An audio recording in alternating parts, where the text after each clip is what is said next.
আসসালামু আলাইকুম। আমি মোহাম্মদ কামরুল ইসলাম মামুন, এসছি কলাবাগান থানা কৃষক দল।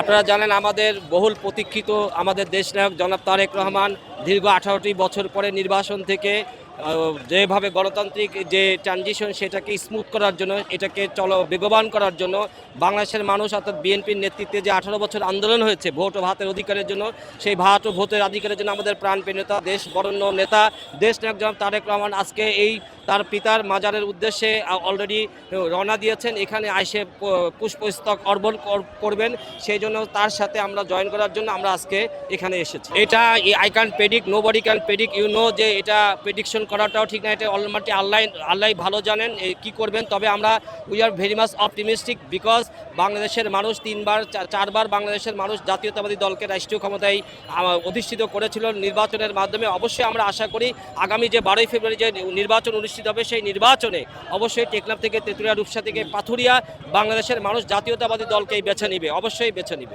আসলে এটা আনসিন একটা কোশ্চেন, এই কোশ্চেনের কোনো অ্যান্সার নাই। আপনিও জানেন না, আমিও জানেন না, কেউই জানে না যে এটা আসলে বিহাইন্ড দ্য সিন কী ছিল। অবশ্যই দেশনায়ক তারেক রহমান কারো কিছুতেই ভয় করে না। উনি যখন সঠিক সময় হয়েছে সঠিক সিদ্ধান্ত নিয়েছে এবং দেশের মানুষের প্রয়োজনে উনি এসেছে। এই জন্য আমি মনে করি যত কনস্পাইরেটরই থাকুক, তারা কোনোভাবে শুধু তাকে আশা না, কোনো অবস্থাতেই জাতীয়তাবাদী দলকে দমন করতে পারবে না।